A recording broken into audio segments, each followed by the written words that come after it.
It's a unique and groundbreaking blend of live action and animation set in a 1940s Hollywood where cartoons coexist with humans. Eddie Valiant is a down-on-his-luck private detective who harbors a grudge against Toons after his brother was killed by one.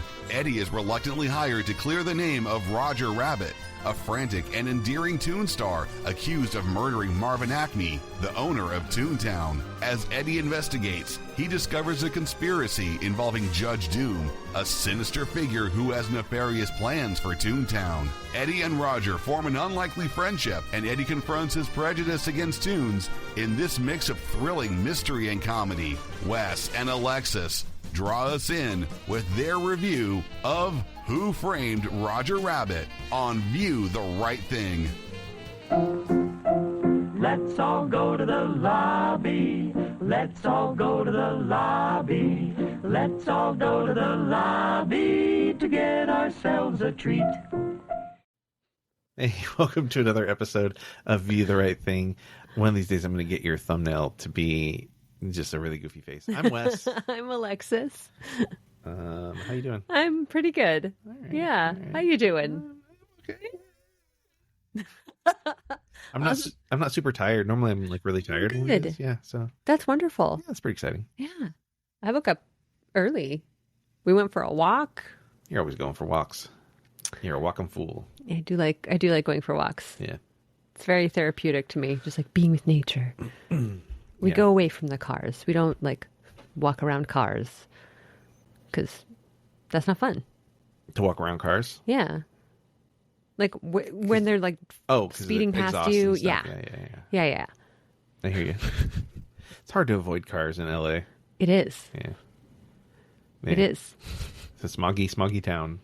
Yeah. People say that, and I don't really notice it normally. I mean, there's some days that are bad, but normally I'm not like, oh, it's really polluted. I think it's gotten better probably over the years, but Oh, yeah.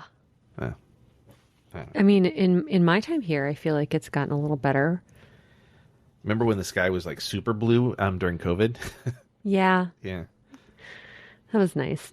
and like the canals of Venice were clean. Mm-hmm. Yeah, crazy. And no one was out, and you could drive anywhere in like 20 minutes. Yeah, but on the flip side, now if you're in public and anyone's like, people are like, Yeah, so, I know. yeah. What a world we live in. What a world. Yeah. So You all are here for a podcast. yeah, did you know that we have an Instagram? Oh my gosh. And a TikTok. Yeah. And I say TikTok. It's okay. That's problematic. No. Sure, No. it's still there. Yeah. Yeah, TikTok's still there. We still have TikTok. We live in uncertain times, folks. Mm-hmm. But more importantly, we have a Patreon. Yes. Yeah, so Patreon's pretty. There's place. some really cool parts of our Patreon. Yeah, Amy, talk about it if you want. Well, I mean, we have monthly movie watches. Yeah, And you can vote on what movie you can watch Yep. with us. yeah, we're there. And they're so much fun. That was fun. I think it's great. Yeah. So if you're listening to this, Mm-hmm. join our Patreon. It's free Yes. or paid if you want to pay us, Yeah. You But can it's free. pay us, and we won't say no. but it's free. Mm-hmm. You can totally join for free, and that's great. Yeah. And then you can hear about all the movies that we're watching coming up. Yeah. You'll get an email, and we don't bombard you with emails because I don't know about you, but I hate getting a ridiculous amount of emails from one entity. And it's just like, Yeah. here's an email. Do You you want to know? watch this movie? Do you know what my Patreon dream is? What? That we get to the point where we just go, hey, we have a Patreon, check us out. And that's it. That's all we have to say. that's my Patreon dream. That's probably the people who listen to us regularly. That's probably their dream also, because they're tired of hearing us talk about Patreon. And they're like, yeah, we know. We get it. I'm already subscribed. Nah, anyways. And we thank you. Yeah, thank you. Mm-hmm. Thank you to our Patreon. Let's do B. B. B, thanks for being a Patreon subscriber. You're the best. Thank you. What a lovely individual. She is a lovely individual. Yeah. Have you met B? Oh, no, I haven't met B. Not yet. Yeah, you should meet B. Okay. She's pretty great. I would like to. Yeah. Very sweet. Very nice. Not to be confused demure. with Beat. Not to be confused with Darling Beat. No. Yes. Who we'll hear in a future episode, I believe. Yay. Yay. Hopefully, if it works out, the timing works out. You know, this girl's hard to pin down. She has a weird schedule. I get it. And I got to talk to you about her weird schedule. So What? she's usually only available at night. Oh. So when she and I would record episodes, it was always at night. Oh. Yeah. Well, isn't that something? Yeah. Well, you know, when we were recording, like, back in the day, those were at night. Were they? Yeah, when, like, you were here and I was at my place. Those were at night. No. Yeah. No. Yep. I think you're remembering things wrong. I'd be, like, in our closet and I'd be like, don't come in. Just stay out there. We did those at night? Yeah, we did those at night. Like I know. like the theatrical movies? Mm-hmm. We did those at night? For sure. Weird. I know. Life's wild. It is. All right. Well, do you have anything you want to talk about? Any life things you want to just rear into? Okay. No. Cool. What about you? Nope. All right. Not a thing. Not a thing at all. Maybe we should talk about trailers? Go for it. A trailer? Mm-hmm. So we saw a trailer for, you want me to say it, Until Dawn, Yes. which I'm super excited for, and you're very apprehensive about. I am, because it looks scary and gory. I know the director. So you have to see it. I do. I know the director and his wife, and it looks very good. It looks awesome. It looks very well made, but it also looks so gory Yeah. that It's a horror. just watching the trailer, I was like, oh, I had to look away. I was like, nope. Ugh. Yeah, it looks awesome. Mm-hmm. I think it looks great. Based on the video game, Oh, yes. which I'm a huge fan of. I played the game a couple times, at least 2 or 3 times. Oh, wow. Yeah, really love that game. Nice. And I'm glad they made a game based on it, but it's not the same story. It's its own original thing. You mean a movie based on it? Yeah, I would like to see a movie based on the game. I mean, I was glad to see. I'm all mixed up now. I'm glad that they made a movie based on the game. Yes. I'm glad it's its own original story. That's not just a straight telling of the game Right. at this point. Yeah. Yeah. What was your favorite part of the trailer?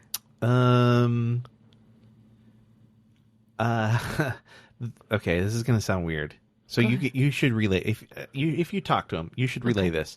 My favorite part of the trailer was the timer, Oh. the hourglass, because that is a little like integral, like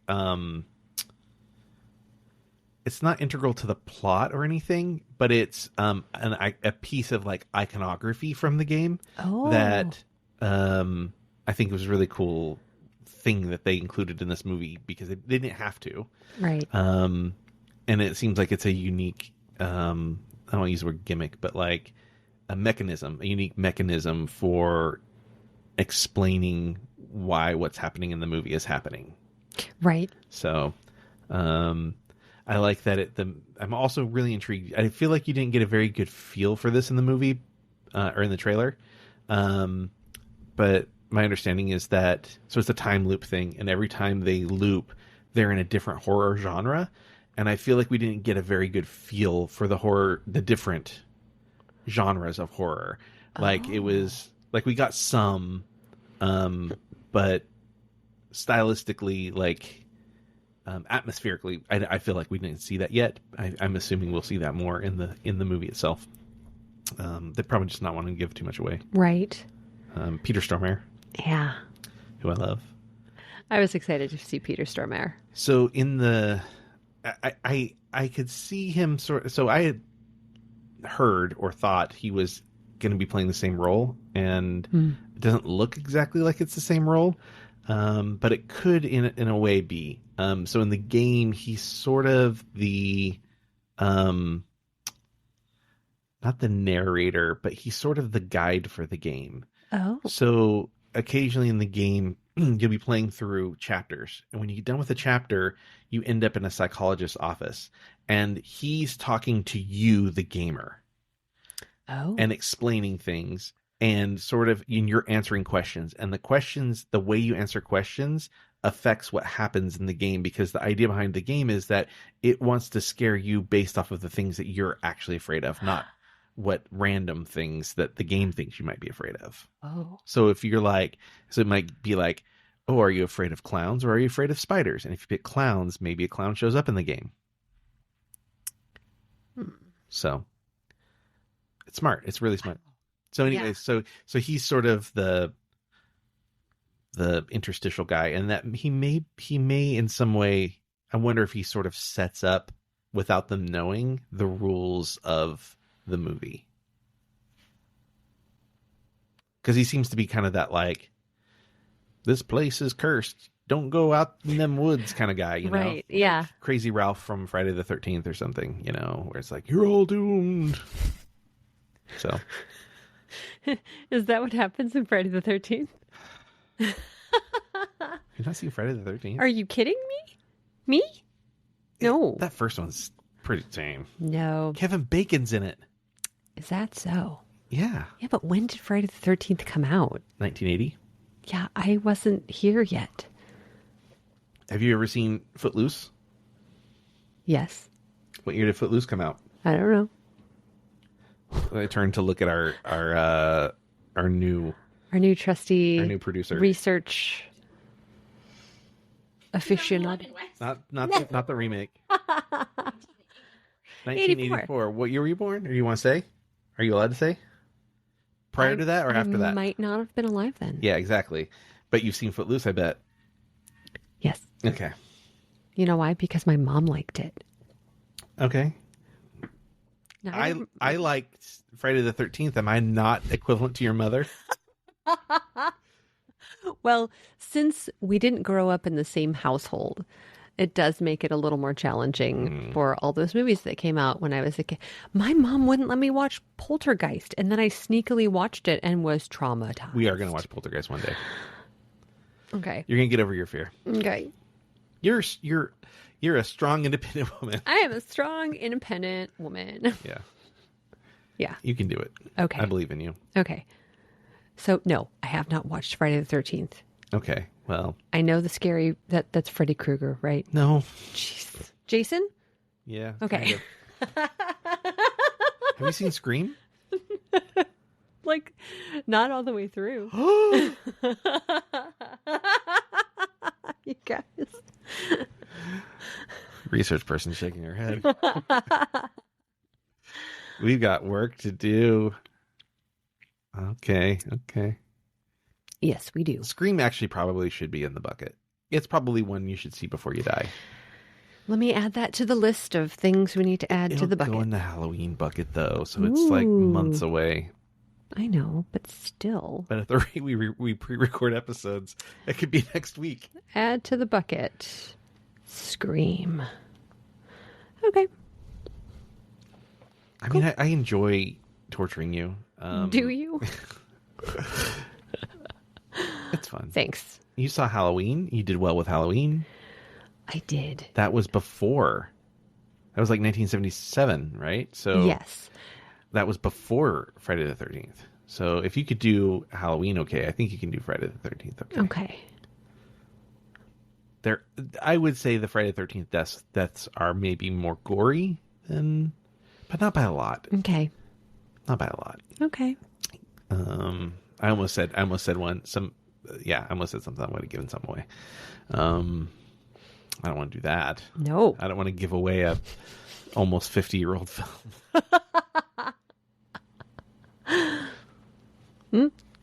Think about that. Think about that for a second. That it's almost 50 years old? Yeah. Yeah. What? Yeah. Think about it. I'm almost... Yeah. So What? he's starting to feel really old right now.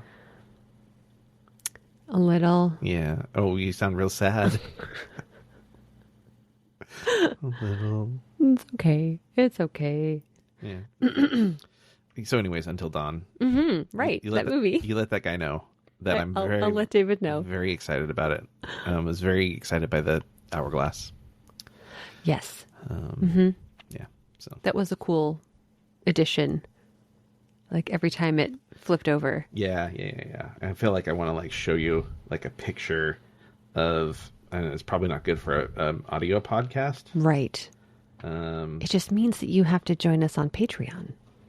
So that's the Ooh. so the key artwork. So it's like a skull with like an hourglass bottom, and the Yeah. sand is coming out of the skull's mouth. So it's like that's the box art. Like that's the iconography for the game. Oh. So it's like Oh, wow. the fact that they included this hourglass and it's kind of that shape was Yeah. like, I was like, I see what you're doing, and I like it. Yeah. Yeah. So That's pretty cool. Yeah. Yeah, I've never played the game. so I'm saying, like, I tell him because I think that's the kind of thing a director would probably really appreciate, knowing that the fans picked up on this thing and liked it. Yeah. Okay. I'll let him know. Yeah, I don't think you will. Why? You're all talk, Martino. Why do you think I wouldn't? I think he'd really appreciate that. Yeah. We'll see. So yeah, do you want to talk about our other stuff, Other stuff? other murders? No. Other murders. Yeah, I mean, somebody gets framed for murder in this movie that we're going to talk about. Right. Yeah, Yes. there are multiple murders in this movie. There are. Yeah, There are what a fun at animated least film. 3. No, there are even more.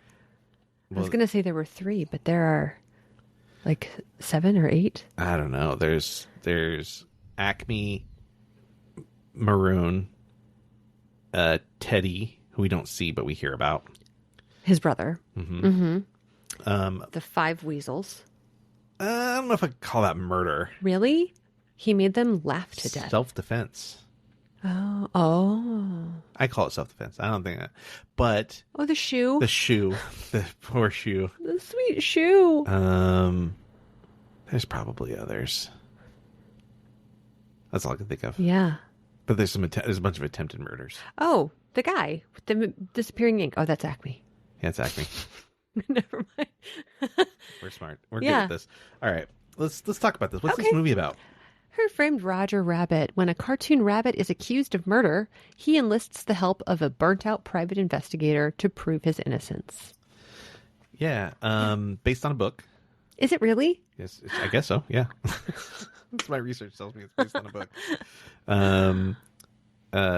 It was nominated for Oscars. It was nominated for Best Sound, Best Art Direction, Best Cinematography. It won the Oscar for Best Visual Effects, Oh. Best Sound Effects Editing, Best Film Editing, and a special award, which they don't always do, for achievement for animation, directing, and creation of animated characters. And rightfully so. Yeah.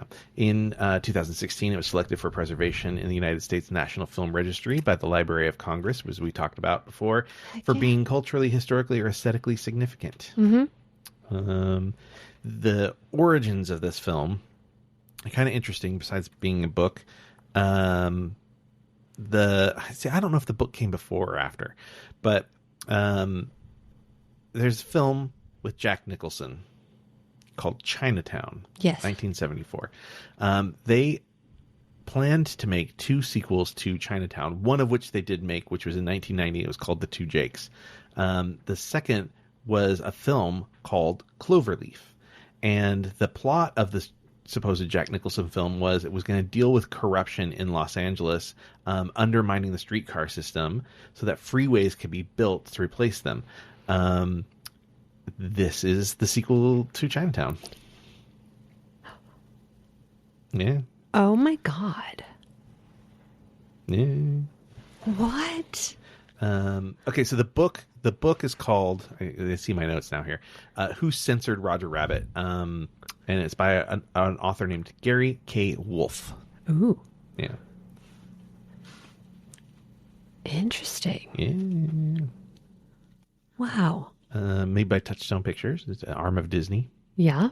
With a little bit of help from Warner Brothers. So Steven Spielberg reached out to Warner Brothers and convinced them to allow these characters. The only way that they would agree for that to happen is if they got the same amount of screen time as the classic Disney characters. And so because like Roger and Benny and the Weasels, none of them were Disney characters yet. Right. So whenever you see a classic Disney character, they're almost always accompanied by a Warner Brothers character, because they wanted to have the same amount of screen time. So Daffy Duck and Donald Duck are in a scene together. Mickey and Bugs are in a scene together. Porky Pig and Tinkerbell are in a scene together. There's a moment in Maroon's office where there's a Warner Brothers character up on the wall, and sitting right next to him is a statue of Mickey Mouse. Yeah. And I was like, oh, I never noticed any of that before. Yeah. Until you had brought up before we started watching it that this is a Disney movie, and I was like, what? Yeah. I never realized that like Touchstone was Disney affiliated, and then you named, was it Miramax? Miramax, Hollywood Pictures. Yeah. Yeah. All Disney. Had no idea. Yeah, so Clerks, Disney film. Wow. Pulp Fiction. Oh. Wow. Yeah. Interesting. Yeah. I was going to say, people say that this is the first and only time that Warner Brothers and Disney have been on screen together. I don't think that's true. I think that Disney characters show up on screen in Space Jam or Space Jam 2, or maybe both. Disney characters? Yeah, I think Mickey and like Goofy and stuff, or Mickey and Minnie or somebody is in Space Jam. I could be wrong. People can feel free to correct me, but yeah, I think maybe they don't talk or anything. I don't think, but they just make appearances. I think they're on screen. Yeah. Interesting. Okay. Yeah. So well, that's fun. Yes, that's a rundown of sort of like how it started. Do you have some notes? I do. All right, I'm gonna try and pepper in some things as we go. Go for it. I love that little jazzy music at the very, very beginning. Yeah, it's this very noir, like 1940s detective. Yes. Yeah. Ugh. Like anytime I hear that boom, boom, Yeah. it just makes me so happy. And I'm kind of wondering, is this movie why I love jazz so much? Oh, interesting. Because I was quite young when this came out. Yeah. And there's a lot of things in this movie that made an influence on me. Yeah, she loves cigars. She loves fedoras. Bogey. Bourbon. She loves bourbon. I was a big whiskey and... See? Yeah. I was a huge fan of whiskey. Yeah. And then the number of times I hear her say, "Look at that dame." Oy. If you had a nickel, Yeah. you'd have a nickel. The slapstick danger cartoon. Mm-hmm. I can still remember the first time we watched it. I thought that this was a movie with people in it. Mm-hmm. And I love how they melded the two worlds together. Yeah. With, what's his name? Baby Herman. Baby Herman. Yeah. Well, and there's something else that's really cool about the fact that the movie starts that way, is that back in the day, in that era, you would go to the movies and instead of trailers, you would get, well, sometimes there were trailers too, but you would get a cartoon before the movie. And so this was their way of sort of like acknowledging that and sort of like carrying that tradition of 1940s going to a movie. Wow, it was like a little bit of an homage to... That's cool. I like that. Did you notice the oven, or the stove, the name of the company? No. They, Looney Tunes and Disney, they're really smart about those things anyways. But in this, the brand of stove is Hotternell. Oh, yeah. Hotter than hell. I think it's funny. That's clever. Yeah. I really want to watch this again and like pause it whenever like there's a prominent name on a wall. This is the most paused movie, I believe, in cinema history, and I'll get to why a little bit later. It's naughty. So, no. So we'll get to that a little bit later. I'm guessing it has something to do with a Miss Jessica Rabbit. It does, but it's going to surprise you. Interesting. It's going to surprise you, yeah. All right. I was So they get upset with Roger for not showing stars when the refrigerator falls on his head. Yeah. And I was like, so they're tweeting birds instead of stars. And I was like, shouldn't they provide the stars for him? Or like it just seemed like, why does he have to be responsible for the stars? Well, you know, it was well, one, it's a byproduct of his performance. Okay. Oh, it's like that's how he shows emotions. Yeah. Okay. So that's part of it, and it's also before the era of like, you know, cry sticks and Excuse me? you know the little vapor that they blow in your eyes to make you cry on film. You know, like the aids that they give to actors Right. now that they didn't necessarily have back in that era. So, you know, there's no like, oh, we'll fix it in post because it all has to be done in camera. Right. Okay. Yeah. Okay. Well, that's fair. Again, another like, I think kind of smart, cute thing, but Yeah. Did you notice the mom's legs was a man on stilts with like the I big, didn't catch that. No. oh, I like when he was like, wait, I can try again. And I see this man with like big lady legs Oh. as stilts. That's funny. Yep. Ooh. Oh my God, she's that doing was it really, I'm sorry. once an episode. It's my signature, friends. Oh, when Eddie goes to Maroon, Mm-hmm. and he's talking about show business, Yeah. and Eddie's like, "Yeah, there's no business like it, no business I know." Yeah. I was like, "That is very clever." Yeah. Eddie Valiant played by Bob Hoskins. Now there were. Did you hear Mike again? It sounded like you. No, that was just me breathing. It's very sensitive right now. Yeah, I feel like I'm hearing some noise I didn't hear before, but Alexis hit her mic into. I'm sorry. So would you like to know some people that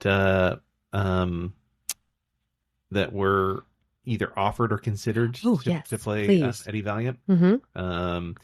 Steven Spielberg's first choice was Harrison Ford. No. Too expensive. Well, I think Harrison Ford would have been fun. I think I'd love to see Harrison Ford in a fun movie. You don't see him in fun movies normally. It's rare. Yeah. Like he's so stoic, but like, and that would kind of work for this, right? Yeah. They both, Robert Zemeckis, the director, and Steven Spielberg, tried to get a hold of Bill Murray multiple times, and they just couldn't figure out how to get a hold of him somehow. And that's a Bill Murray signature. He's like notoriously difficult to get a hold of and work with. Yeah. And Bill Murray found out from hearing an interview that they wanted him and that they were trying to get him, and he's like, I would have done it in a heartbeat. I wish I had been. Well, maybe someone should check their messages a little more often. I know. Eddie Murphy was considered. Okay. Paul Newman was considered, but Paul Newman didn't think he didn't take it seriously. All of these actors basically regretted not doing it. They're not Bob Hoskins. Yeah, even Charles Fleischer, who did the voice of Roger, didn't think this movie was gonna do well. Really? Yeah, so Charles Fleischer, trying to think how to say this. Okay. I've worked with Charles Fleischer. Oh. A little loopy, a little Rogery? No, not fun. Oh. And maybe a little like self-important, Okay. in my opinion. He actually did though dress up as a rabbit, insisted on being there for the scenes and reading his lines, which is great. Oh. Nice, helpful. Yeah. But he was dressed as a rabbit. But he would be heard remarking like around the studio, like, "Oh, this rabbit film is gonna suck," you know. So. Wow. Yeah. Well, that's unfortunate. He did multiple voices. He also did like Benny. He did a couple of the weasels. Yeah. I bet I can guess which. Yeah, I don't remember which one. I have it somewhere, but Yeah. but anyways, Bob Hoskins. Back to Bob Hoskins. Yes. So Bob Hoskins did it. I think he initially was like real skeptical of it. but ultimately he was convinced to do it. He said for 2 weeks after his son had seen the film, his son wouldn't talk to him because his son was mad that he worked with Bugs Bunny and Mickey Mouse and didn't introduce him. Oh my gosh. So. That is sweet. And he kind of got into character, or how he sort of like figured out how to do this was by watching his 3-year-old playing with imaginary friends. And so, because a lot of this is like acting to nothing, right? Yeah. And he says that like he had to really get in the headspace where he would just see the weasels and see even though they weren't there. And it supposedly affected him like in a negative way where like he couldn't control it anymore. And he spent a year after this film just taking a break and not working. Wow. Yeah. Commitment. Yeah. Yeah. Wow. Okay. He did an incredible job. Yeah, it's so good. Well, because he plays everyone did. He plays it so straight, and that's the key. Is like playing it as if it's a serious film and letting all the zany stuff happen around you. Michael Caine does that really well in Muppet Christmas Carol. Yes, where it's like he plays everything straight and lets the chaos happen around him. Playing the straight character is one of the most important because it helps make everything else believable. Yeah. What's next? I had a little nitpicky thing. Uh-oh. Here we go. When Valiant is at R.K. Maroon's office and he pours that shot, and then Dumbo pops up and scares the hell out of him, and he drops to the floor. Yeah. The shot glass is empty because he has not consumed it, but there's no wet spot. I think he does drink it. No, he hadn't yet. He was preparing to, and then Dumbo popped up, and he freaked out and fell. I could have sworn he drank it before he... Okay, we're going to have to watch the movie again. Okay. I'm not mad at that. Pull up your Disney Plus over there on your phone. Let's do this. Do it on silent. You'll watch it with us. No, I was telling the researcher. She's got one job. Settle the score between I could have sworn he hadn't taken the shot yet. I could be wrong. But either of us could be wrong. Well, and from I thought he took the drink. The Maroon says something to him. He turns, and when he turns back, Dumbo's there. Is what I thought. Okay. But I could be wrong. Okay. I might have been making another note at that time. Yeah. What else? Oh, after that meeting, he goes to catch the red car. Mm-hmm. And he can't get he can't ride in the red car because he only has a $50 check, which I want to know how much money $100 was in 1947. Because she's busy over there now. I'll look that one up. I'll look that one up. No, I will.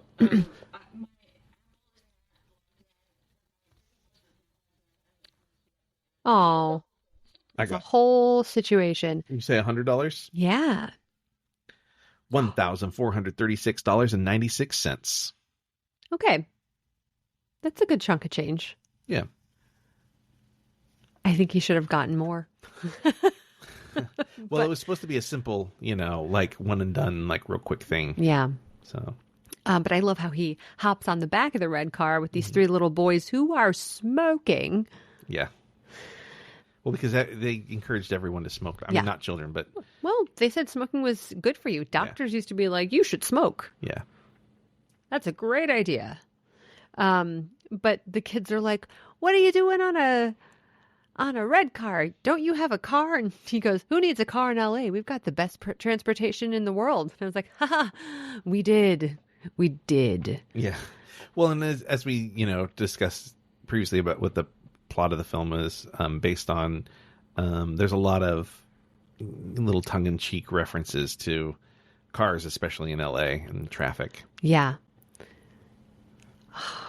We used to have truly the best public transportation. I mean, probably not as good as London, but we had really great public trans, and now it sucks. Yeah. I'm kind of hopeful that the Olympics will somehow make that better.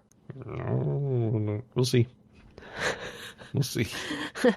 Here's hoping. Did you know that Walt Disney wanted to build a monorail in Los Angeles that would go from Anaheim to Los Angeles? A monorail? Yeah. He wanted a That would have been really clever. yeah. Then people wouldn't have to worry about parking at Disneyland. Yeah, transportation would be a lot easier. And it would in theory maybe revolutionize transportation in the city itself. Yeah. But It would also be really great to have public transportation that goes directly to the airport and not a mile away from the airport. yeah, I don't know where That is the closest I see those public trans. stops, those train stops that they built, but I didn't know where they. Yeah, the last stop is a mile away from the airport. Maybe you got to take a shuttle from there or something. Or a taxi. Oh, really? Yeah. Oh, that's not good. No. You know what? Fly away, everybody. If you're in LA, The flyaway is the jam. yeah, it's like $9 per direction. Mm-hmm. You can get dropped off there easily and picked up there easily. Yes. It You do takes, have to pay with a credit card. You can't pay with cash. Not anymore. Yeah. Yeah. But they have an app. They do. You can just buy the ticket on the app, and then you have the ticket. You show them the thing. Although, take cash. I always forget. Take cash so you can tip the bag guy, the guy who puts your bag on the thing. You don't do this. Couple bucks a bag. It's Oh, easy. I always bring mine up with me, so. Oh yeah, but if he stashes a suitcase or something underneath, yeah, a couple bucks a bag. Okay. Have cash on you. Duly noted. I always forget. I feel bad every time. Dang it. Yeah. What can you do? Next time. I always say that and then I forget. What can you do? It'd been a while since I've seen this movie, Mhm.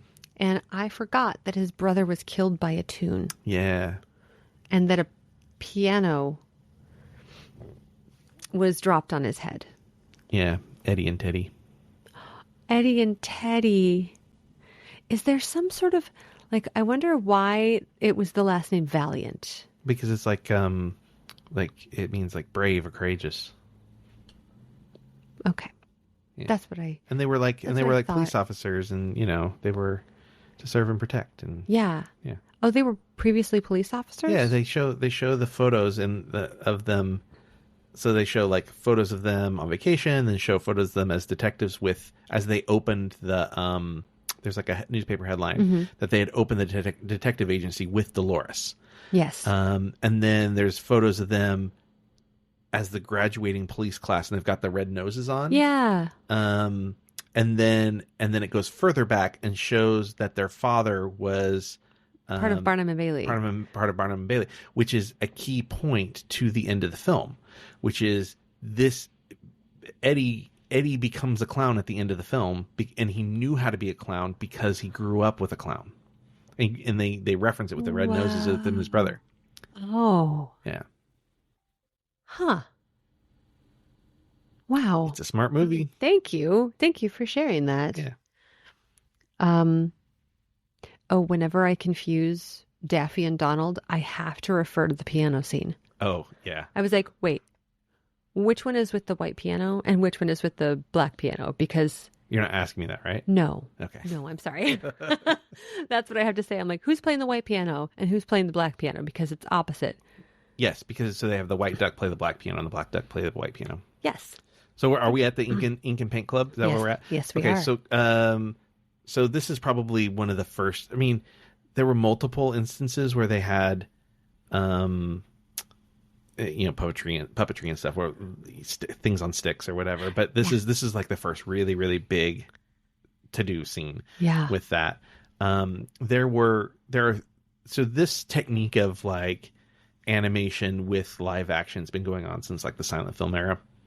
And Walt Disney has his origins in that. So he did like the Alice comedies before he moved to Los Angeles, where he had a real little girl and then animated. And there's some rules that were sort of, they're not like rules. They're not like written down, but they wanted to try and break these rules intentionally.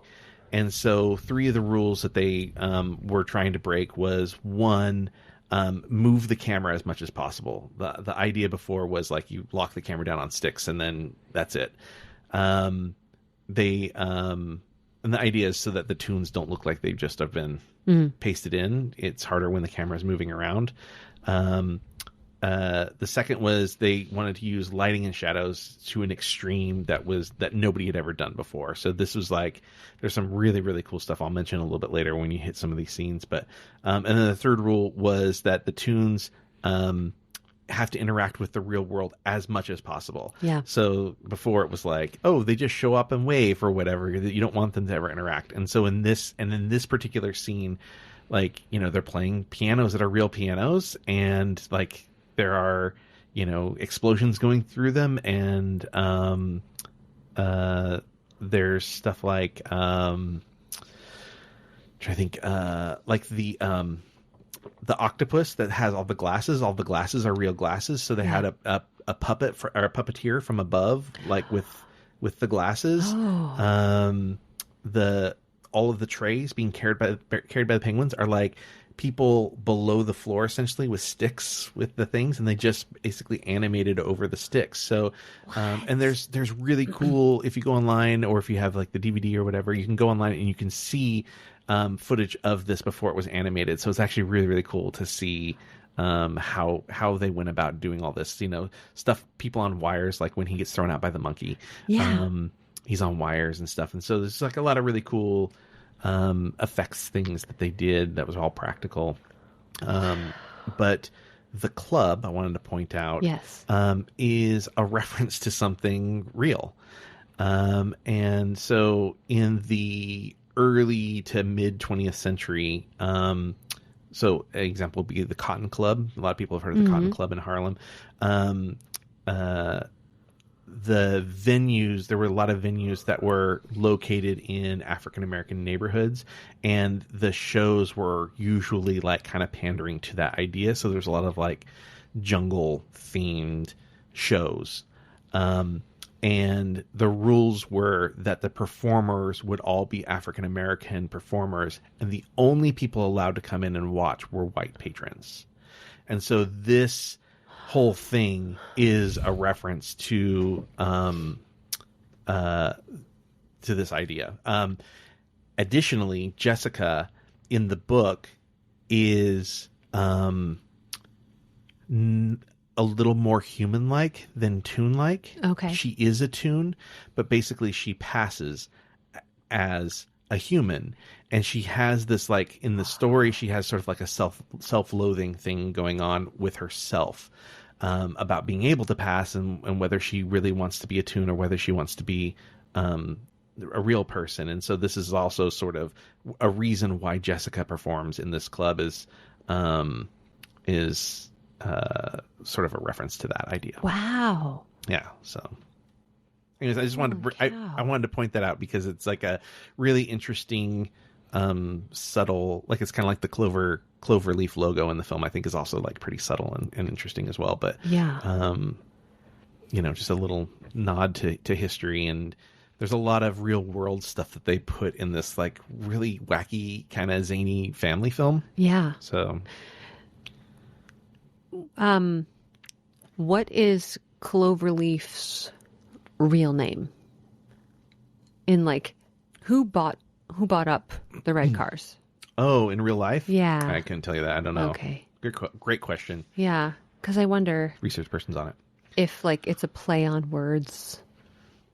Oh, well, so Cloverleaf is a play on words, and you see the logo looks like a clover. It's got like the four circles, but you also see the lines that go up to those circles, because what they call, when you get on and off a highway, when there's four of them, they call them a clover leaf. Yeah. Because you take this little loop and it creates. So if you look at those big highway entrances that have two exits on each side and two entrances on each side, Yeah. if you look at them from above, they look like a clover leaf. Yeah. And that's what the logo for Cloverleaf is. Wow. Again, another like little subtle thing that they show you right at the beginning of the film. This is actually about highways. Because remember, they're putting there's the what do they call it? Pacific Electric owns the red cars, right? And they've been bought out by Cloverleaf, and they're putting the Cloverleaf sign up right almost at the very beginning of this film. Yeah. And they give you a really good shot of that logo explaining that it's actually about highways. Wow. Yeah. I never realized that. Yeah. Jace. So Pacific Electric is what they were known as. They were known as Pacific Electric. Yeah. Okay. We're getting information now.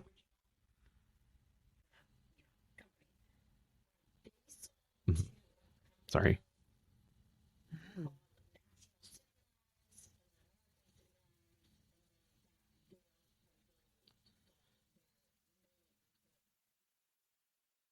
It's Los Angeles Transit, basically. Okay. Sorry, there was a lot of dead air there. No big bad highway company. Okay, copy that. Sure, there was definitely politics. Well, I mean, there's a lot of politics that go into highway work, especially of the era of the like 40s, 50s, and 60s, especially in California, where you had a lot of like white money. But you also had a lot of immigrants. So you had a lot of people that were from Mexico, for example. And so when they built highways, they would oftentimes put the exits to attract people to their town, quote unquote attract. They wanted to quote unquote attract the right people. And so the exits would exit into white neighborhoods and not Hispanic neighborhoods, for example. So Hispanic businesses did not benefit from the highway system, whereas white businesses would. So there are definitely a lot of politics in how that system happened. That sucks. Yeah. I repeat again, history sucks. History sucks. Ugh. Buy the shirt now.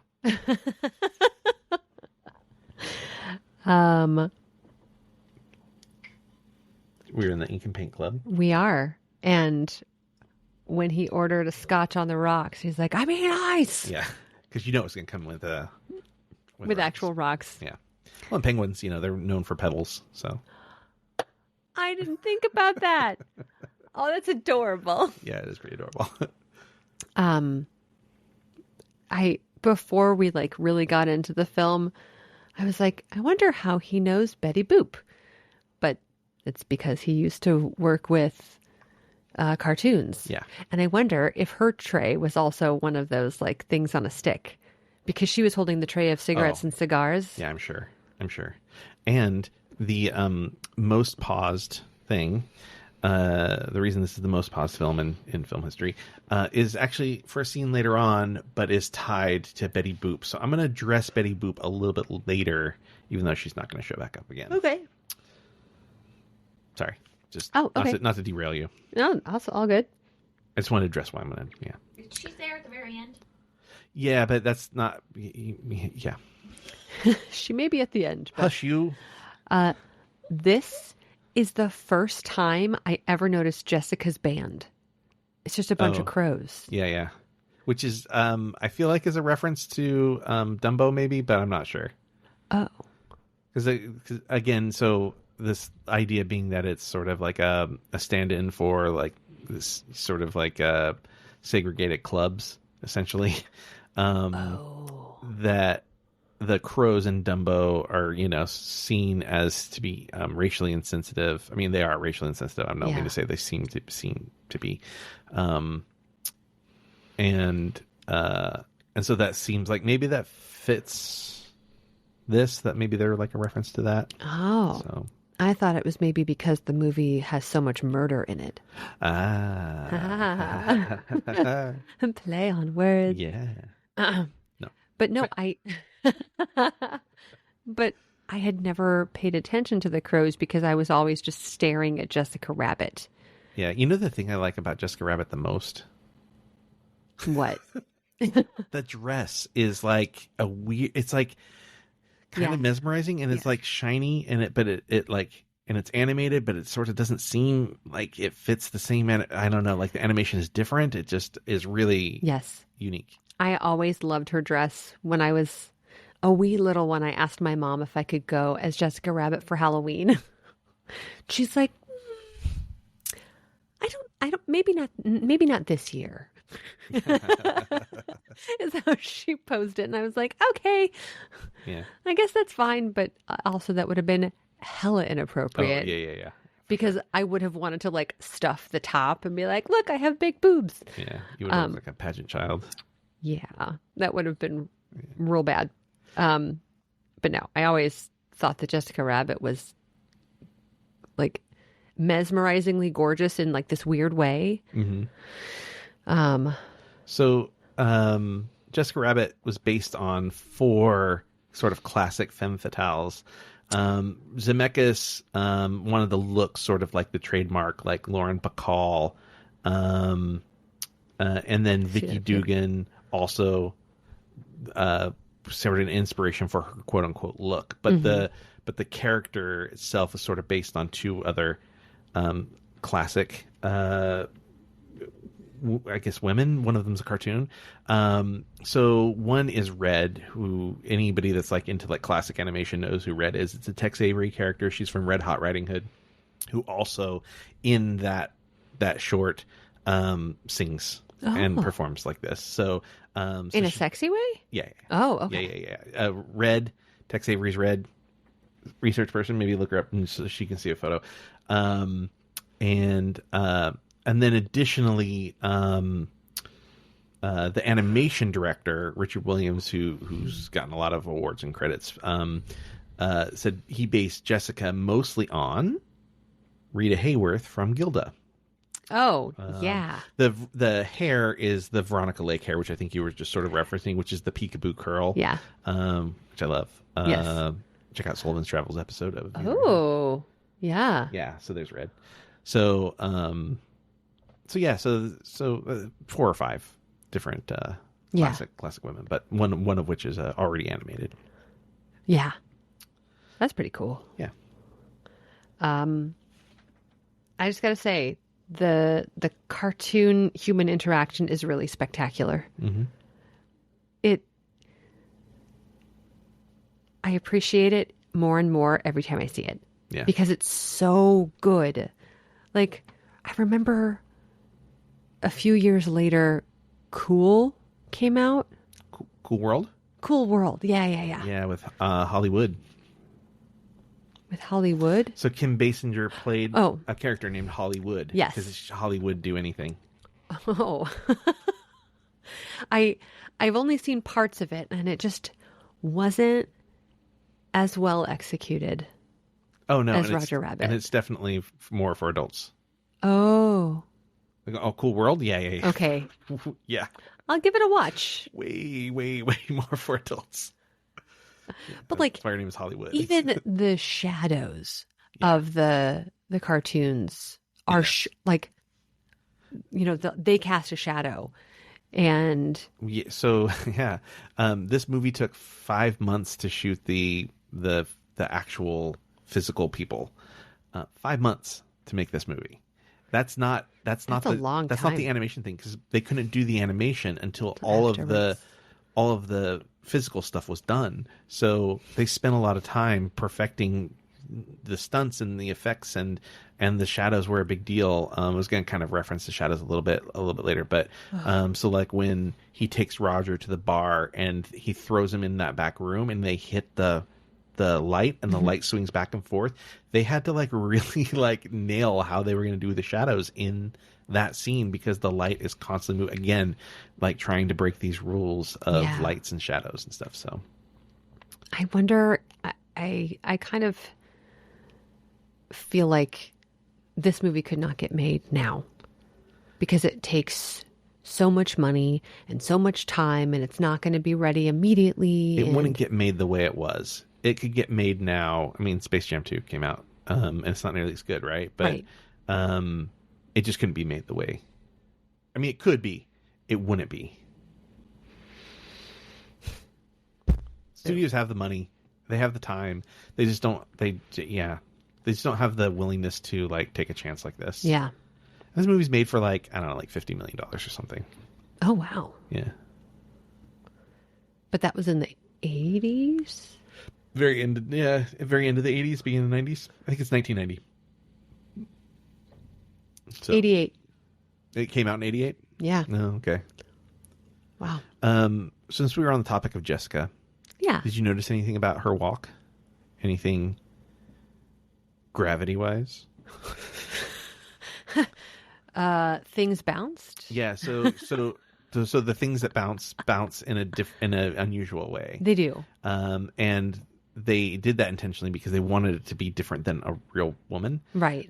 So the way things bounce for women in real life, basically what they did is they reversed that. So anything that would cause a downward movement for a real woman causes an upward movement for Jessica. Oh. Yeah. Why?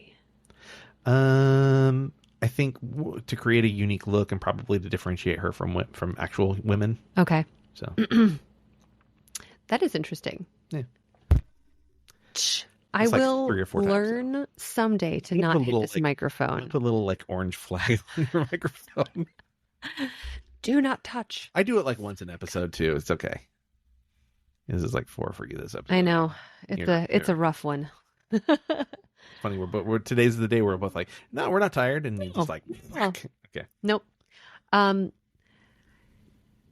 I found it so weird. Like, why does Roger, when he drinks alcohol, explode? Like he becomes this train horn almost, and explodes everything in the room. And I was like, why do they have this in here? It's so random. And then I realized. It's a few setup for scenes, later. yeah. Well, and it's the thing that happens in cartoons where they like drink something and then they turn into a rocket or a whistle or whatever. Oh, Yeah, that happens. Bugs Bunny's done it, you know. Oh, Yeah. I guess I didn't remember that. You need to watch more cartoons. I do,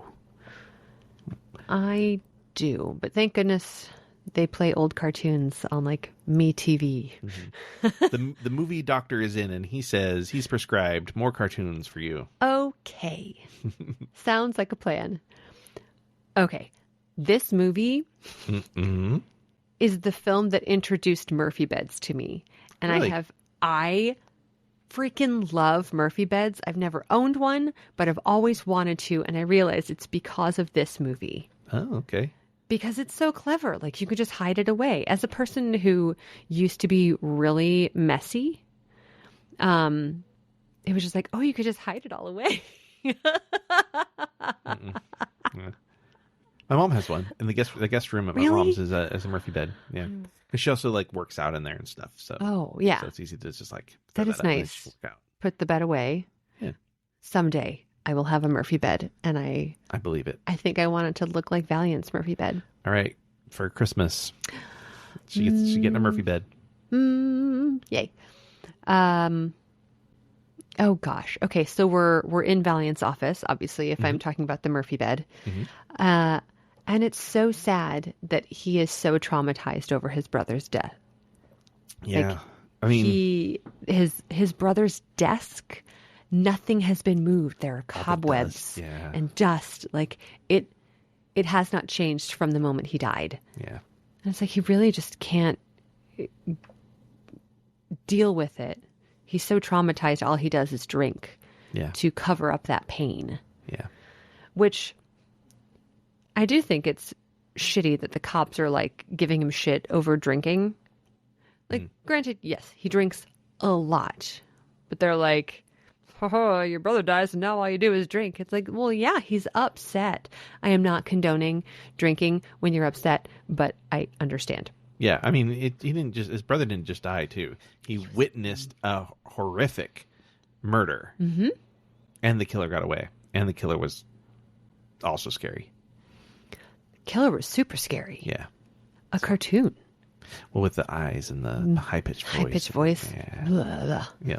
Ugh, just like Yeah. runs shivers up my spine. I agree. So a safe is dropped on Acme's head. Gross. So gross. I'm trying to figure out how they moved the body, though. Oh, they just pulled the body away. But like theoretically, a head should have been there if it was for under sure. the safe. For sure. So it was it was very clean for having. Yeah, I mean, it was, yeah. You know. Yeah, it's kind of cartoony, though, you know. Was there a hat there under the safe? Because I feel like there was like a squished hat maybe under the safe, too. There It was, might it was have like been. kind of silly. I don't know. Because I know that they're like wheeling Acme's body away. And there's no head. There was no head. I mean, you can't see it, but Correct. the way the blanket that comes over him, it appears that there's no head there. Okay. So it likely not just this is so gross. It likely didn't just smash his head, but it also decapitated him. No, I don't want to go see Until Dawn. I don't want to see Hard Eyes.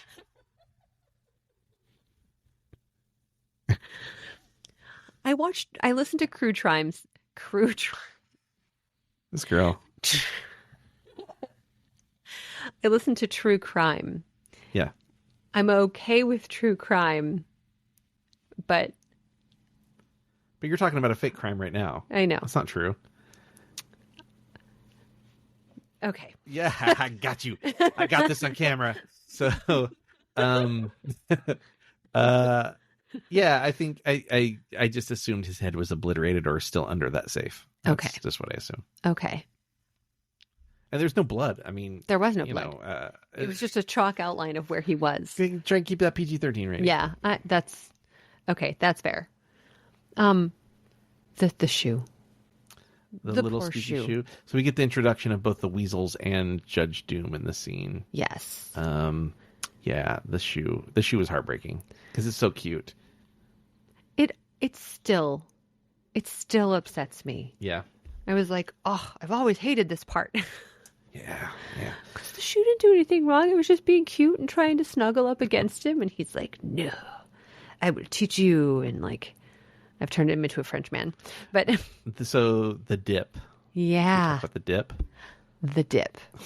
The dip is made out of turpentine, acetone, Yep. and benzene. Yeah, I don't know what benzene is. So those are all paint thinners, Yes. and that's what they use to remove paint from animation cells. Oh, I didn't realize that's what they use to remove them from the cells. Yeah, Shoot. yeah, because the cells are like plastic; they're celluloid. Yeah. So But like even that play on words of you remove it from like you're removing the cells yeah, from the sure, yeah, the creatures, the animations. yeah. Gosh. The weasels all have names, you know. Do you want to know what their names I are? do want to know what those names All right. are. So Smartass is the leader. Yep. Okay. Then we got Psycho who has the straight jacket on. Uh-huh. We got Stupid, who's in the striped shirt with the little baseball bat. Yes. With his tongue hanging out. Yeah. Greasy is sort of the one with the dark green skin. And then Wheezy is the one that's smoking constantly. He's blue. Oh, yeah. He has like 3 cigarettes in his mouth at a time. Yeah. And they originally intended them they were going to give Judge Doom 7 because they wanted to sort of like mirror the 7 dwarfs. Uh-huh. And then it became too costly. He also used to have a vulture. Originally, there was a vulture named Voltaire that was always on his shoulder. And was just like too much, you know? Yeah. It costs too much and more time. And Yeah. so Wow. they got rid of those things. That's interesting. I wonder if they had, in some of the shots, had referred to it Yeah. and had to like cut those out. Oh, yeah. I don't know. I think they probably got rid of them pretty early on. Okay. And Christopher Lloyd was not the first name for this character too. No, he was so perfect for it. Yeah, they talked about like John Cleese, who I think wanted to do it. Yeah. James Earl Jones would have been really interesting, and they considered him for it. So there's a whole bunch of sort of like those guys. I mean, there's a lot of like famous names that almost. One of I think the detective that brings the case to Eddie shows up to his office and is like, yeah, well, the rabbit offed Acme. Right. They consider Michael J. Fox for that role. They talked about Burt Reynolds for the cab, Benny the Cab. That would have been a good voice. And then like Eddie Valiant, like I mentioned a couple, but I mean there was like a ton of. No, I did it. Haha. I said once an episode. They a ton of people like Joe Pesci and just like a ton of people were considered for Eddie. But yeah, so Judge Doom, there was a few other names that they considered. Wow. Yeah. I mean, truly, I think John Cleese would have done a fantastic job as well. He would have been good. I think James Earl Jones would have been really interesting. Yeah. You know? Yeah, that would have totally changed the character. Yeah. And then in turn, kind of, because, so the cartoons in this world are, you were mentioning it was kind of like the cartoons were the black people. The club specifically. Just the club. Okay. Yeah. Yeah. I mean, I think you probably, I don't know. I don't know if they're supposed to be an allegory for all like minorities or not. Yeah.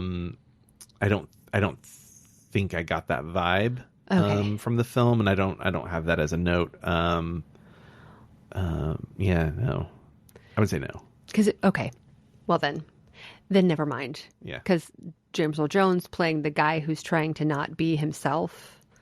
Yeah. That would have been an interesting underlying. Yeah, maybe it could have been interesting. It also could have been like, of course, the one black guy we have in this movie is the bad guy or whatever, Yeah, so, that wouldn't have been great. No. So. Okay. Yeah, moving on. Oh, can we talk about, yeah, sorry, go are ahead. you still in the Acme? Are we still in the warehouse? In your notes? Nope. I was going to talk about Joanna Cassidy, who plays Dolores. Yeah. So she does not have brown hair. Really? Yeah. It looks great on her. It does look great on her, and it's perfect for the era and the character. Yeah. She's a redhead. She's a natural redhead, but she didn't want to compete with Jessica, so she dyed her hair brown. Oh, wow. It's not even a wig. No, she dyed her hair brown. Wow. Yeah. I would do that too. That's fair. Yeah.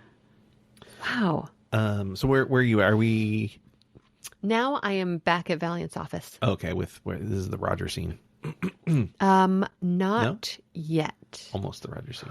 Almost. We're getting close. Because he is, well, yeah, it's like right before he discovers that Roger is in his Murphy bed. Yeah. So I was like, Acme just walked around with his will. And I was like, how convenient that he chugged the whiskey and set his glass exactly over the photo so that when he's leaning into his drawer to get seemingly more liquor, Yeah. it's like a magnifying glass for him. Yeah. And he can see the photos. And he had just been looking at photos. Had he just been looking at photos of like his brother and... Yeah, so remember he goes to Dolores and says, "Hey, can I borrow your camera? Mine's in the shop." She's like, "You mean in the pawn shop?" And she's like, "Well, I still have our photos from the vacation." And the brother to Catalina, and the brother was on vacation. So he had the photos printed because he took photos of Acme and had to show Roger. Mm-hmm. So because he had the photos printed, the leftover photos would have been the stuff with his brother and Dolores on vacation. So yeah. Well, and it seems the way that the photos were hanging, he developed them himself. Sure. Yeah. Which is also it's very detective-y. A very special skill in my. I don't know how to. Well, I mean, I do, but you do? Yeah. Nice. Yeah. I want to know how to develop film. She's learning stuff about us. Yeah, and I think it's a very detective-y kind of thing, right? Like you don't have a lot of money, so you do a lot of things yourself, and you learn a lot of skills, and you have control over it. And when you're printing a photo, you're choosing like you essentially have like a projector. So you have your film in the projector, and it shoots light down onto the paper, and that you expose the paper to the light for X amount of time, and that's how dark or how light the photo is. But you also you can raise or lower the projector to determine what's actually on the piece of paper. So so how much of the frame you can have, the entire frame of the thing. Or you can essentially zoom in on part of it and have, so if you notice later he shows Dolores the photo, it's basically a close-up of the will in his pocket. He didn't take a close-up of the will in his pocket. He had raised the projector so it was essentially zoomed in and exposed the photo and created the photo himself. That is so cool. It would be the equivalent of putting it in Photoshop now and then drawing a box around it and having that, cropping it to be that size. And then you just develop it. That's so cool. I want to learn how to develop film now. Okay.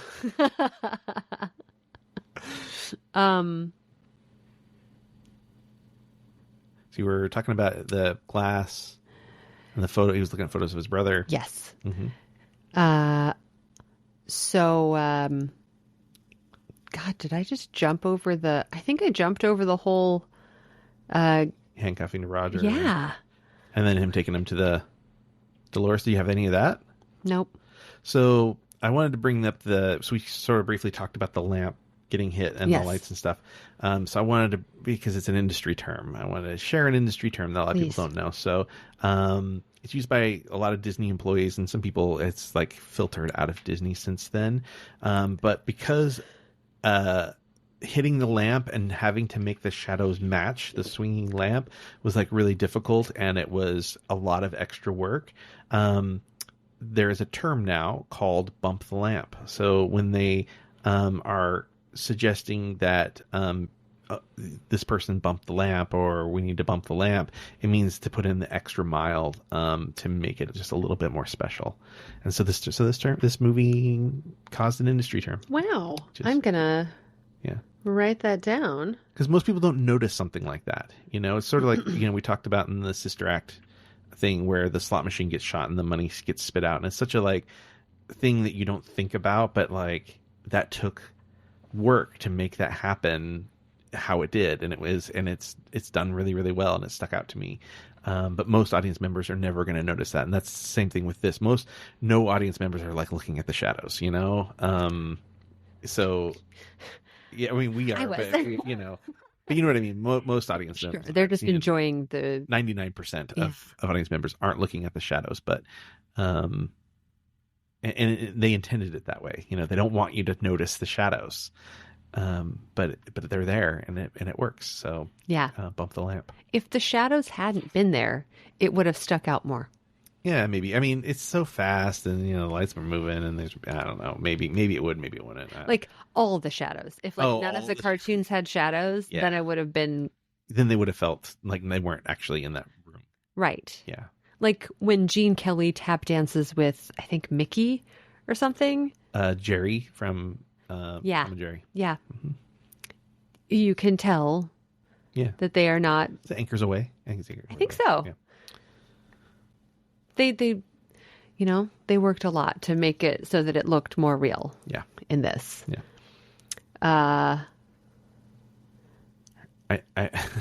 Go ahead. No, go ahead. I was gonna try and guess what your next note was, and I'm not gonna. Go ahead. I said I used to think that kiss that Jessica blows at Eddie in his office was just so magical. Mm. Like those, it was like a butterfly lips just flying over to him, and you're. Can you lean into the mic when you make that? All right. I used to think that was so awesome. I was like, I want to be able to blow kisses like that. Sure. I really liked Jessica Rabbit. She's great. I loved your surprise to know that Jessica Rabbit's in Disneyland. I know. I feel like such a dodo. I mean, you shouldn't feel like a dodo. You haven't seen her. You haven't been there and seen her. So well, I didn't realize until today that this movie was a Disney movie. Yeah. I mean, it's Disney adjacent because they don't have the castle and the. Yeah. It doesn't say Disney. It doesn't. Yeah. And so it was sneaky. Sneaky Disney. Sneaky Disney. Yeah. I love when Roger says, a laugh can be a very powerful thing. Sometimes a laugh is the only defense you have. Yeah. That's true too, because think about how many awkward or uncomfortable situations you're in, and all you can do is laugh. Mm-hmm. Yes. Oh. And the Eggman, I don't know his real name, but he's the guy at the beginning who gets an egg shoved into his mouth, and he's like, what's his problem? Yeah. And evil Judge Doom. I almost said Judge Dredd. Different movie. Very different. Judge Doom is like, have you seen the rabbit? He's trying to find the rabbit. And he's like, I've seen the rabbit. He's right here. And he's referencing Harvey. Yeah. It's just very clever. What year was Harvey, Des? Oh, yeah. I feel like that was in the was 60s or 70s. That was Jimmy Stewart. Yeah. So, I mean, could have been 40s, 50s. Really? Yeah. Oh, it would have. Wait, what? 1950? Oh, no. Well, but I mean, the story existed, and it was a play as well. Oh, okay. Yeah. Okay, but the movie came out in 1950. The movie came out in 1950. Okay, cool. Great. Then it, like, actually lives in this film. Yeah, I mean, there's some things there's some liberties. There's like I think there's a song that they use that hadn't come out yet. When they go to the movie theater and they see it's a funny juxtaposition, right? So he's telling the story about his brother's death, and in the background there's this like really wacky, goofy short going on that came out like 3 years after this date. So they took some liberties, and the reason they chose that one in particular is because that was the wackiest thing they could find in the Disney vault, and so that's what they chose. And I think it was like, you know, being historically accurate was less important than telling the story in the best way possible. So,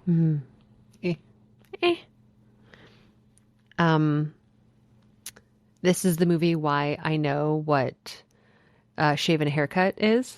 Oh, okay. So, I mean, I was really, really young when this movie came out. And so, seemingly, in my mind, I've always known what Shave and a Haircut Sure. 2 Bits is. Yeah. This is where I learned what 2 bits was. Like I was like, oh, what is 2 bits? So It's like 2 pennies, right? I think it's like a quarter. Like I think it's like 25 cents. Oh. Yeah. Well, that's weird. I can be wrong. Shave and a haircut, 25 cents. That's pretty sweet. Yeah, well, especially for a woman. Today's standards, women spend a lot of money just on a haircut. So yeah. They charge women for the same thing. Like if you just get your hair cut, just cut, it's more expensive for women than it is men. Yes. And it's like, this is the exact same thing. And it's kind of harder to cut men's hair. I just mean just trimming it, right? Yeah. Like, okay, I don't know. Yeah. I cut Jeff's hair every 2 weeks. I don't have hair. I don't know. I've been cutting his hair since the beginning of the pandemic. Yeah. Were you looking something up back there? 2 bits is a quarter. 2 bits is a quarter. Slang term for a quarter. Nice. Oh, Oh, those good old slangs. factoid guy strikes again. Haha. This is right. So after Roger flies out of the wall going 2 bits, and then obviously they do that whole, wait, he needs one more drink, Yeah. and becomes a crazy whistle again, and they escape and find that fun car. What's the car's name? Benny. And they're driving through LA, and magically they go from downtown LA magically onto Glendale Boulevard. Yeah. Yeah. So there's some obviously some liberties taken, of course, like with all movies. Of course. It's like when you see somebody and they're at that creepy clown liquor sign. Yes. And then all of a sudden they're in like In North Hollywood. or in East LA or something. Yeah. You know, like they're on Cesar Chavez. So yeah, only people in LA know that. Yeah. But there is they talk about the highway system going to Pasadena, going through Toontown. We'll go all the way to Pasadena. That's the 110. They're talking about building the 110 in this movie, which is interesting. Which is so wild. I hadn't realized that the 110 didn't exist yet. Yeah. And you know that the 110 is roughly based off of the Autobahn. No, but I believe that. Okay. Yeah. So they Oh, well, they're like the car, Benny is still up on his stilts, and they like get onto this beautiful drive. It's this gorgeous bridge, and Do you know what bridge it is? well, it's the Glendale Bridge. So they're driving on the Hyperion.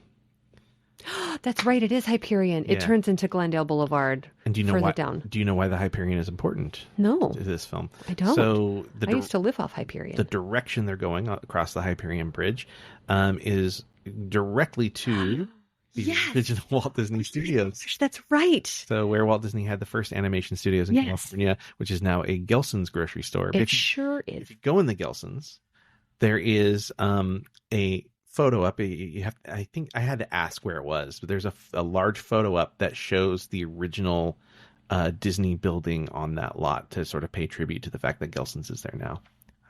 It's also like down the street from the Seven Dwarfs cottages where all of the animators would stay. Yep. That they based the cottage on. But didn't even think about Disney and his staff, they would go across the Hyperion Bridge many nights to go to the Tam O'Shanter, which is like it's claimed to be the oldest restaurant in LA. I think there's a little bit of debate about that, but basically it's the oldest. It's been there for like 90 something years or something.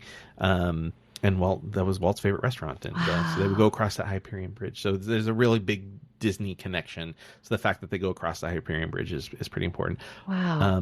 The Hyperion Bridge also featured in Disneyland California Adventure. So It is? Mhm. Wow. The monorail goes across it. No way. Yeah, Oh my gosh. it used to be the Golden Gate Bridge.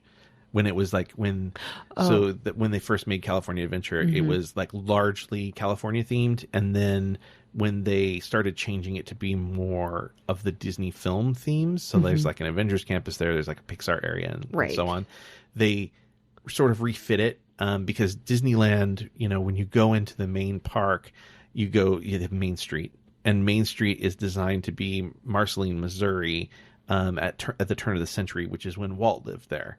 This is his hometown of Marceline, Missouri, where he created the Alice comedies, for example. And so then when they redesigned California Adventure, where they did a big remodel for it, they wanted it to look like 1910s, 1920s, 1920s Los Angeles, because that's when Walt arrived to Los Angeles and created Disney Studios. And so there's a lot of, the Carthay Circle Theater. It's a restaurant there, but they have the Carthay Circle Theater at the end of their little main street, and there's like all these little shops and things that have lots of references to like Los Feliz and a lot of areas from the area where he built the studio. Yeah. By the Hyperion Bridge, and so the Hyperion Bridge is now there. That is so wild. Yeah. I hadn't even, when I saw them driving, it's kind of like south. When I saw them driving the direction they were driving on Hyperion Bridge, I was like, oh my gosh, they're driving into my own neighborhood. Yeah. Wow. I seeing this movie so many times, I think this is the first time since I've lived in LA that I've really paid attention to it. Yeah. And that was really exciting to see a location that I actually recognized. Well, a little later, they crash, the Benny crashes outside of a really famous tunnel. I can't remember what it's called. Oh, yeah. It's on the way up to Griffith Observatory. Yeah, and it's used in a ton of movies. It's used in like Back to the Future 2 and a bunch of stuff. So, it's pretty famous. Actually, the first time I drove up to the Griffith Observatory, we started driving to that tunnel. I was like, oh my God, it's the Roger Rabbit tunnel. And my cousin was driving and she's like, what? I'm like, this was the tunnel in Roger Rabbit. And she's like, okay. Okay, in that case. I was very excited about it. Okay. Oh, I wrote, oh snap, R.K. Maroon was in on the whole thing. Yeah. What a jerk. What a jerk. So there's an interesting thing in that R.K. Maroon scene. Are we still in this? Do you want another note about it? Nope. So the really long gun comes in and it sort of frames it to look like it's Jessica, but we later find out it's Judge Doom. And I don't know if it's like, I think it's in the book, but what Judge Doom is, we never really learn what kind of cartoon character he is. He's a possum. When he pulls the gun in, and there's like it's reflected. Eddie sees it reflected, and that's how he knows to get out of the way. Right. And the reflection is of another poster, essentially. I don't know if it's a poster or a picture of a maroon feature featuring a possum holding a gun, and yes, the gun mimics the same gun that he has, and it's telling us that was him. That I don't know if he's the possum, but he is a possum who has the gun. So it's basically telling us who it is. It's basically telling us who it is. That is so clever. Yeah. Oh my gosh! Because I was even thinking, what? The pistol packing possum. Pistol packing possum. Yeah. Earlier scene, I thought. Yeah. When I saw that like mirrored in that photo, like through the glass, I was like, wow, those look like the same gun. Yeah, intentional. That is so cool. Yeah. They're so good about that. Did you note? So in like one of the first scenes and then the next few times that we see Doom, he has this like almost chalk white line on his jaw and right here. So it's as if like he's not really who he says he is. Yeah, I'm going to give you the list of things that tell us that he's not who he says he is. Are his teeth one of them? I'm not sure. I can't remember. Those I teeth have a list. scared me as a child, which I think is why veneers scare me so much. Well, sometimes it's just like, Okay. like I don't know. Yeah. That's another story altogether. I did laugh when they said putting in a freeway, so that we're putting in a freeway, so there won't be any traffic. I was like, in LA?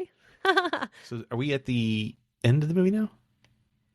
Almost. We're getting there. We're back in Maroon's or in the Acme warehouse? I feel like he tells them that. Yes. Yeah. Yes, okay. we are. So I have a note. So let's talk about the inappropriate thing that was in this movie. The reason this movie was the most paused film in movie history. So if you have the original VHS or Laserdisc, you could, if you wanted to, you could look this up. Oh. Wait, is it not, like, did they remove it from... They've removed it in the DVD and subsequent releases. So it's not on Disney Plus. Eddie finds out that Jessica's not really the killer. They figure out that it's Doom. They try to get away, and Benny spins out and wrecks into the pole. And Eddie and Jessica spin out of the car. If you were to pause it at the right moment, oh no, you will find out that Jessica is not wearing underwear. They gave her a crotch? Yeah. But not like an anatomical crotch, right? I mean, it's clear what it is. I don't know how detailed I would say it is, but it's a really fast, like one frame kind of a thing. Kind of intentional. So, a couple things. They removed a moment where her bare breast shows as well. The booby trap. Oh yeah. Scene that's coming up. Her dress slips, and originally she has a nip slip. Yeah. Mm-hmm. And originally, and I believe this was removed too. Betty Boop also has one early on, and it's all intentional because in that era of the 1940s, who did the Betty Boop? Trying to remember who did the Betty Boop animations. Those old. Oh gosh, it was. I can't remember, but basically what they would do is every once in a while they would slip a naughty frame in those original Betty Boop cartoons. So those old ones, they actually do have that. And so they ended up cutting it out of this, but it originally was there as sort of a nod to the original. Wow. The original source material. Okay, my mom has the VHS. She's holding on to Roger it. Rabbit? Of Roger Rabbit. I need it. Yeah. I need it. Not. I realize the timing of me saying that is sounds inappropriate. I don't need it so that I can watch the nip slips or the crotch shot. Mm-hmm.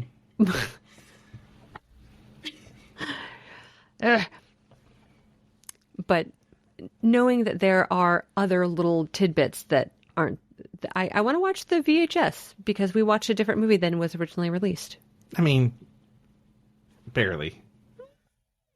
There may have been other things that were removed. Okay. Jeez. I mean, There is another really inappropriate thing that is in this movie. I read at the beginning of the movie. Baby Herman. So Which part of Baby Herman? At the beginning he like gets up and he's like, oh, I get this right, Roger, blah blah blah blah blah, and he like ends up kind of walking under some woman's dress. Uh-huh. Like, right before he walks in, he extends his middle finger up. Really? And then walks under her dress, and when he comes out of her dress, he has drool coming down off of his lip. Wow. Shocked Alexis. Gotta love it. He was always inappropriate. Yeah. I mean, even the way he slaps, I'm going to guess his girlfriend's butt. Oh, yeah. I always thought she was like his assistant. Oh, really? Like he pays her, yeah. Well, because he's like shortly thereafter, he talks about having a 50-year-old libido and a 3-year-old. Yeah, but those guys back. Dinky. I mean, even in today, like these actors and producers and stuff all like take advantage of the people that work below them. And you know what? And it happened a lot more then. That's not okay. It's not okay. I'm just saying it happened probably a lot more then, and it was like more out in the open then. Oh, yeah. Now they at least try to hide it. They're dirty shame. Dirty shame. Oh, here's a note that we started talking about during the movie. What is up with Christopher Lloyd's neck? Okay, so there's a bunch of clues that Judge Doom is not, that he's a Toon. So, Before you get into it, yeah. Quickly, Betty Boop is Fleischer Studios, Paramount Pictures. Fleischer Studios, okay.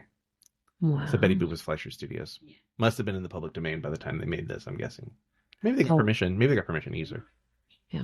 They were going to try and so Felix the Cat is shown as the tragedy and triumph at the theater.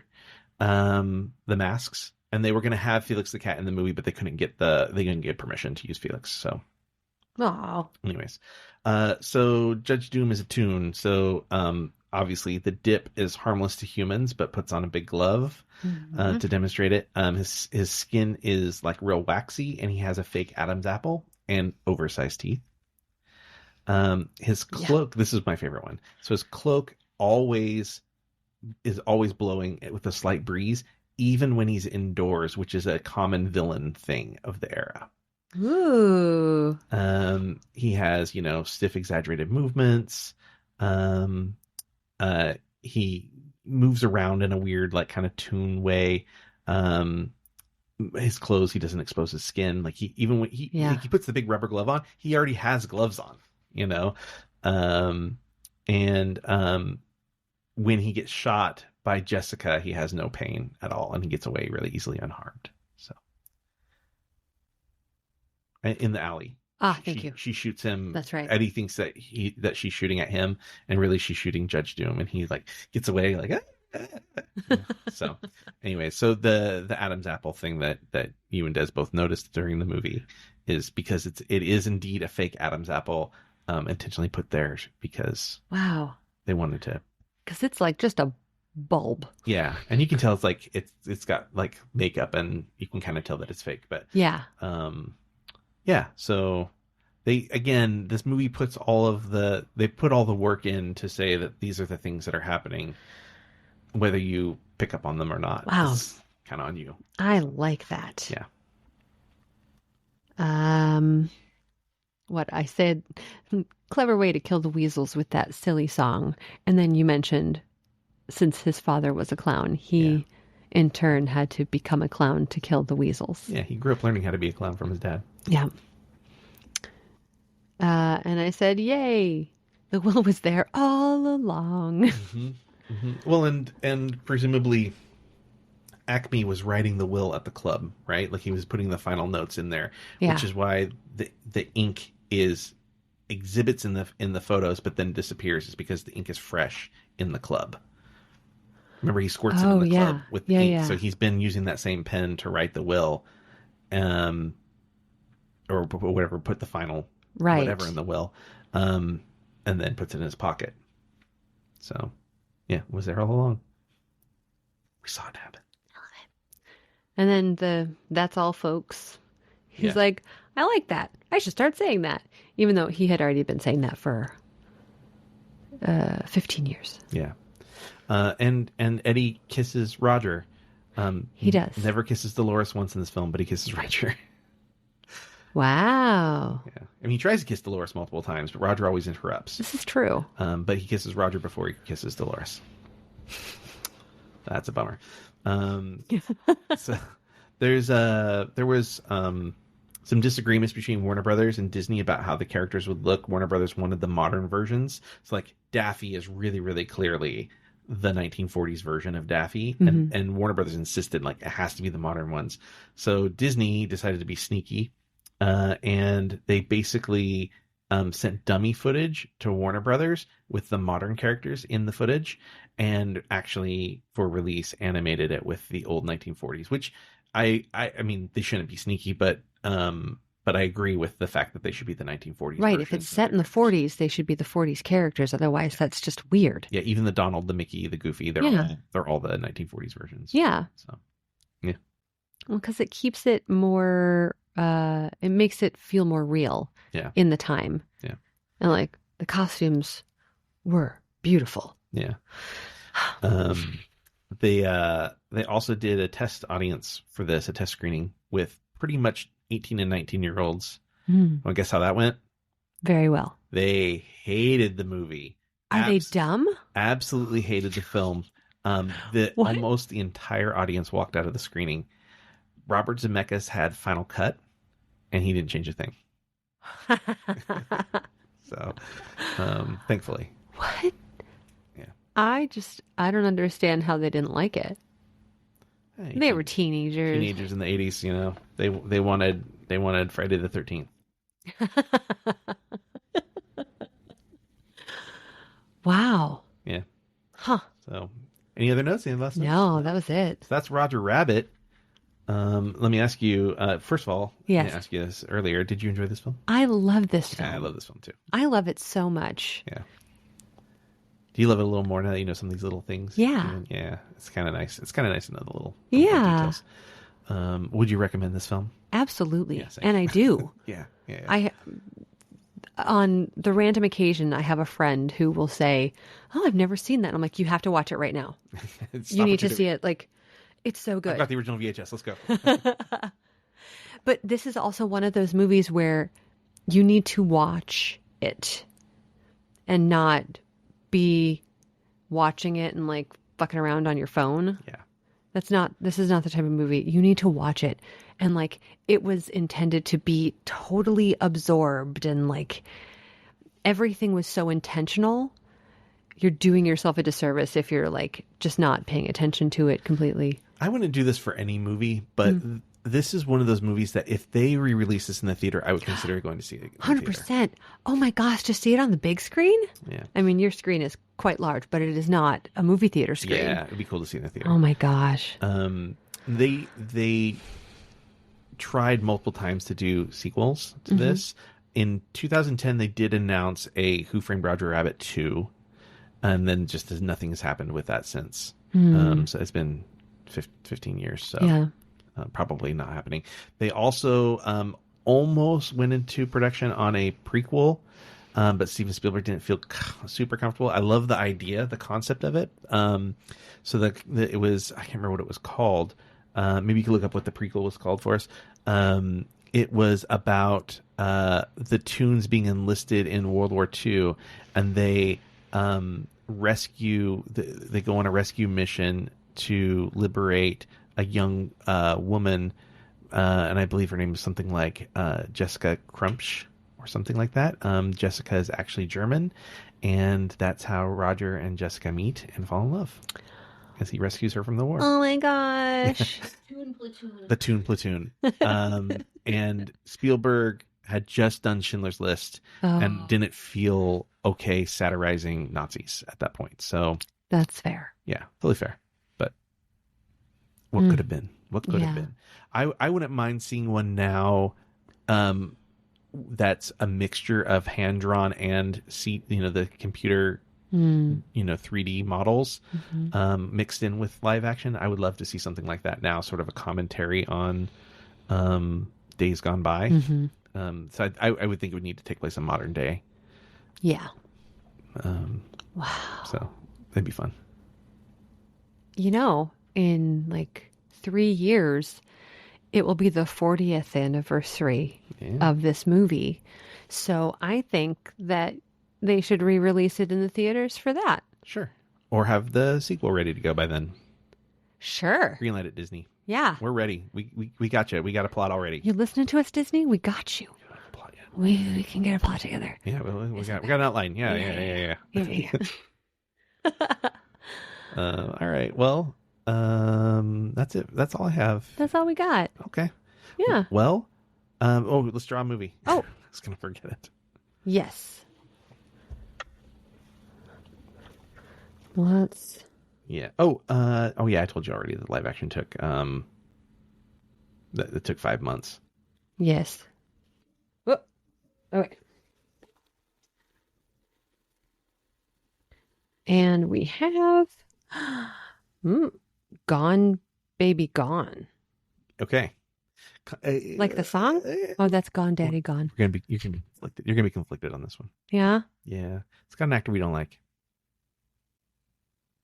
Casey Affleck. Oh. Yeah. Oh. But well, directed really well by his big brother. Mm-hmm. Also got Morgan Freeman though. Hey. Yeah. Wow. Yeah. Okay. Little crime keeper. Fun. All right. Until next week, Bon Cinema.